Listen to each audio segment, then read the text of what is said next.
Hello and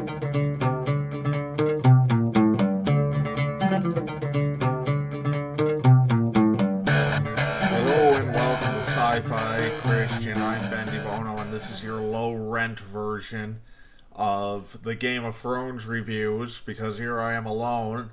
Ben and Emily are gone for the week. They're in Canada fishing.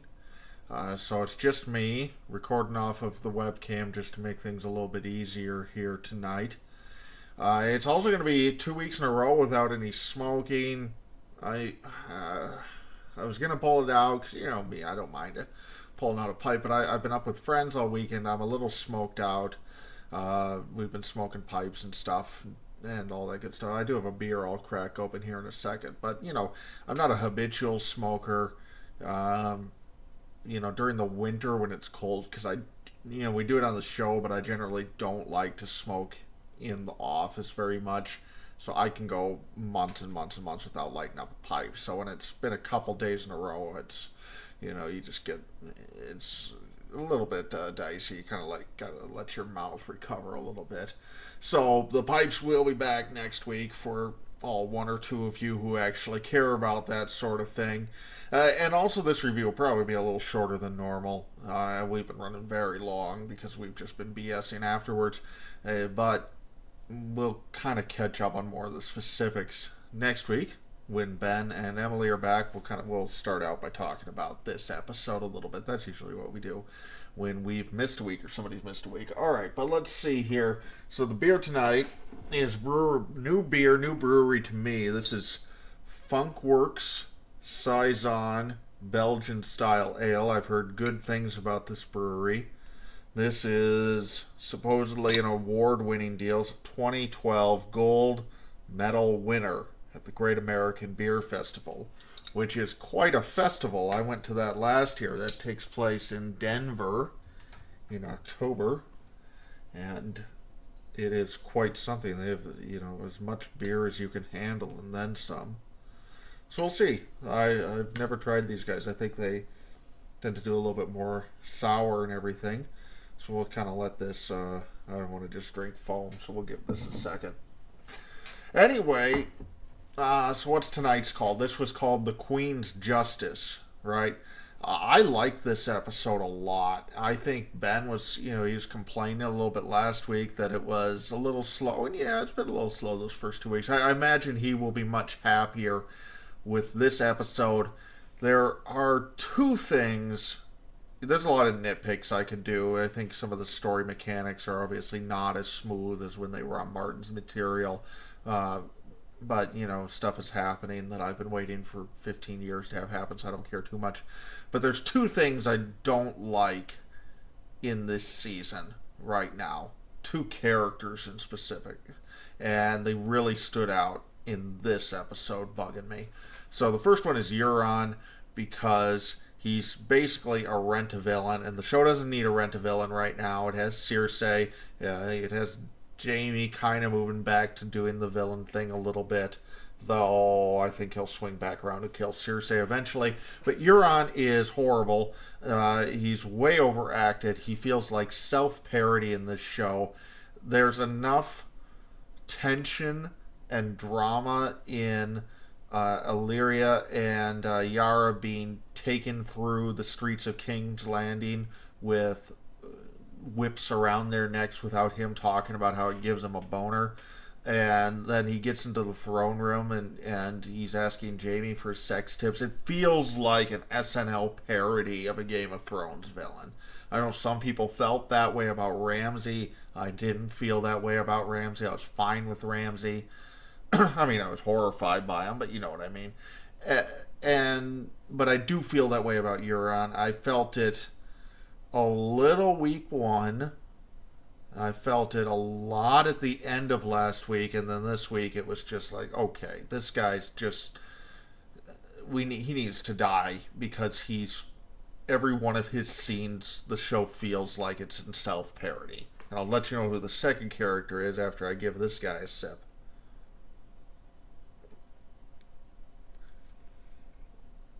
Yeah, I think I like it. I'm not a huge Saison guy, and I've had better Saisons, but this is on the better side of the Saisons that I've had. So Saisons, for those of you who don't know, is a Belgian style. And the thing about Belgians is this little Ben Di Bono beer show redux, for all of you who used to watch that when I still did it. But Belgians, basically, you're getting a lot of your flavor from the yeast. So this is oversimplifying things, but in your kind of IPAs, pale ales, all of that stuff, your flavor is coming primarily from the hops. In your darker beers, your brown ales, your stouts, all that, your flavor is coming more from the malt, the grains you use. And then in your Belgians, it's the yeast that gives more of the predominant flavor. And so Saisons are kind of in there, and I like Belgians quite a bit. I'd say a Belgian triple is my favorite of the Belgians. But, Saisons are okay. They're just called a farmhouse ale. So I like this. I think it's good enough. Well, we'll see how. You can't really tell off of one sip. I don't know if it would be one I would rebuy off of that initial sip, but if Saisons are for you, this is on the better end. The Saison I love, I forget the name of it, but it's from Prairie Artisan Ales, and they just kick ass in everything they do, and their Saison is no exception. That's a really good one. But most Saisons I don't like very much at all. They tend to be a little too thin for me. And so this one I can say I think I do like it. I'll keep you posted. Anyway, so Euron is bad. Really bad character. And really, I guess, the actor's doing what he's being told to do, but way over the top. Okay, number 2 is Missandei. Missandei is a translator, and then Tyrion, when Jon Snow lands, he says, "This is Missandei, Daenerys' most trusted advisor." What the fuck? First of all, Tyrion is her most trusted advisor, and I know that because he's got the fucking hand on him. He's the hand of the queen.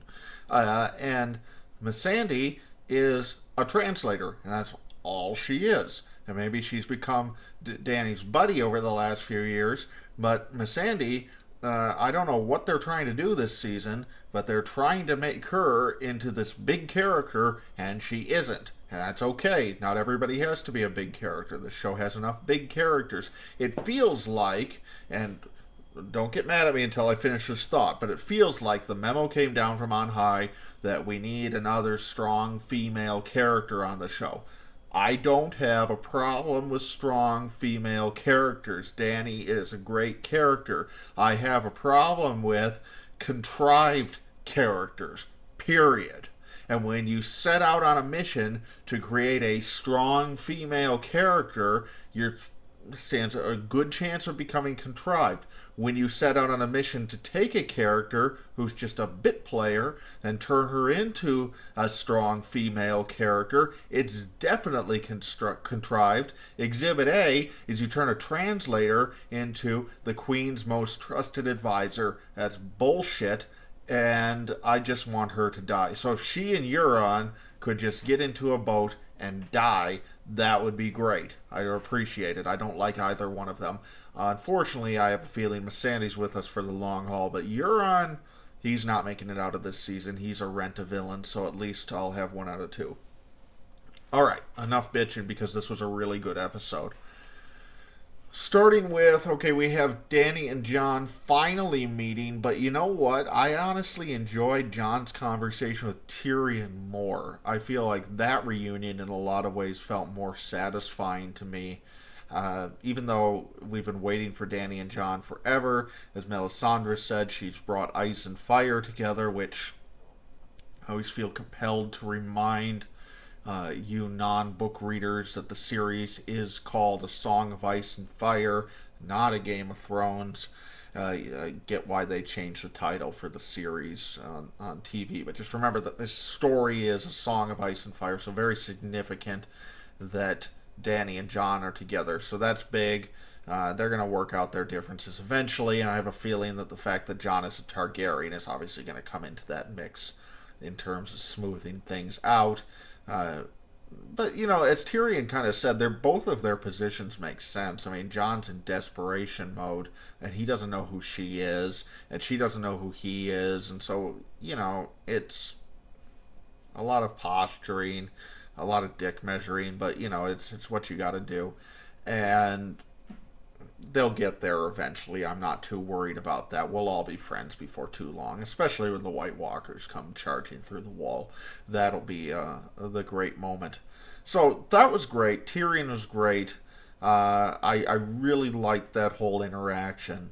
Okay, so then I'm going to cover Winterfell really quick, and then we'll zoom on down to King's Landing, and we'll wind up with all the fun stuff taking place at the end of this episode. All right, so Winterfell, Bran is back, and Sansa is taking charge. I thought Bran's scene was awesome, and I think he about 75 to 80% confirmed my theory that he is Max von Sydow's character, the three-eyed raven. He says he's the three-eyed raven. You could take that one of two ways, which is why I'm saying it's not 100% confirmed. You could take that the way I mean it, which is that Bran is going to time travel back, and he essentially trained himself. So that was Bran we saw in the tree, future Bran, and we've actually already seen Bran die. So that's what I think is going on. And I think that was more or less confirmed tonight. But the reason I'd say more or less is because there's also a chance he just means that, it's like the president. It's you get a new president, it's not the same person. He took over the role of the three-eyed raven. There was a job vacancy in the company, and he moved in to fill it. But either way, we have Sansa continues her kind of full Cersei mode. We have Littlefinger doing his machinations. We're not at the payoff point with those storylines yet, though. Having Bran return was a nice little tease there, so now we just need Bran to get the message to Jon that he's actually a Targaryen, and we'll just proceed accordingly. Alright. Down in King's Landing, I already mentioned the scene with Euron, and we're just going to forget those happened, but then we got a really fucked up punishment for Illyria and her daughter. I guess one of the Sand Snakes survived, but not for long. So Cersei is psychotic, and she's seducing her brother again, and hopefully she'll die before too long, because she's also in danger of going a little too far over the top for the show. I don't think she's there because this has been built up with her character for so long, but let's not turn her into Hannibal Lecter either. I mean, she's evil, she's deranged, she's broken, she's gone through hell, both from circumstances beyond her control, but also plenty of it self-inflicted. So they've earned this character in the story, but let's not go too far with it. And I felt like they kind of were on the borderline of that, but not on the wrong side of that border. So we'll just kind of see where that goes. I'm not sure if we'll ever see Illyria again. We could, though I think daughter Sand Snake is pretty much a goner. And I'm not sure what's going on with Yarrow. We saw her be led into the courtroom or the throne room, but then we didn't really see her again after that. So we'll just see what happens there. And then we had a little sex with Jaime, so that he seemed to enjoy that. It's apparently now even more of an open secret. It was the worst kept secret in Westeros, but now we're just sort of letting everybody in on the news. Okay, and finally, I told you this was going to be a short one. We'll go over things I missed next week, and I'm sure Ben and Emily will have some thoughts. But finally, we have this pretty cool back and forth at the end. One of the things I really liked here with the whole Castle Rock thing is the whole deal with Tyrion and the sewer system. If you're only a show watcher, I don't think this has ever been mentioned before, but if you're only a show watcher, I wouldn't blame you if you felt like that was a tacked on little thing just to be able to get the Unsullied into Castle Rock, and that it was kind of contrived and really, wow, this is the first we're hearing about it. But if you've read the books, all the way back, I think as far back as A Clash of Kings, and maybe even A Game of Thrones, so book 1, 2, somewhere in there, we hear Tyrion's backstory, how he he designed this whole sewer system. So that's been sitting there, and who knows if it will actually show up in the books or not. But that's been sitting there in this story for a very long time. So that was not a tacked on, we need a cheap way to get the Unsullied into Castle Rock. But then that backfires big time. Dany doesn't have a fleet anymore. And we were talking about this last week and saying, well, she's still got the Unsullied fleet. No, they're gone. And then we take Highgarden. And the scene with Olenna and Jaime was just awesome. Actually, before I get there, I did forget Jorah and Sam. I loved that scene. That was fantastic. And I thought it was a great moment when Sam shakes his hand, because that's the first human contact that Jorah has had since he became infected. Just really a good scene. Really, really love that. I've been enjoying Sam's storyline this year. Okay, but anyway, back to Jaime and Olenna. Olenna got in a couple good zingers before she bites it. And then, calling Joffrey a cunt is just fantastic, and we're all still thinking it so many years later. But then, that final moment where she confesses to Jaime, I honestly thought he was going to whip out the sword and just run her through right there. But she confesses to Jaime that, yes, she killed Joffrey, and which I think everybody kind of knew at this point. It's been a while since I've read or rewatched the show. It certainly wasn't a surprise to me. So either it was something that's been said explicitly, or has been so heavily hinted at that everybody kind of knows it. But still, that's a big moment, and we'll see what Jaime actually does with that information. She tells him to tell Cersei. Is this going to really drive Jaime, at least temporarily, onto Cersei's side? Yes, he's on her side, but he's not quite in it to win it just yet. Or does this, what this does to his character is going to be very interesting. So, kind of a good back and forth. Cersei is winning this war, which is believable so far, but, Dany still does have these dragons. She needs to get her act together. We've been waiting for 7 years for this. You don't botch it here. Don't fumble the ball at the goal line, Dany. Let's get this done. Whip out the dragons, burn the fleet, and unleash the Dothraki. And let's just enough of this bullshit. You don't need to go kill everybody, but let's go win this war. All right. Okay, so those are kind of my thoughts on the episode. I think this is easily the strongest one of the season so far. Oh, Dany is also letting Jon mine the dragon glass, so that's exciting. He's going to get his weapons, and I'm guessing we're going to mine really, really fast, because this show doesn't seem to care any longer about how long things actually take. And you know what? I'm okay with that, because there's only 10 episodes left in the entire series at this point.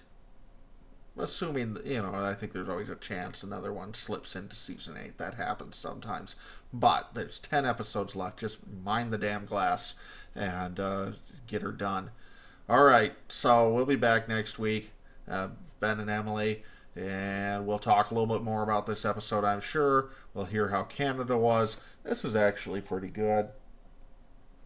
And I'll also pull out another crazy fan theory for Ben and I to discuss, and we will have the pipes going next week for sure. Alright, so that's it. I'm Ben DeBono. Goodbye.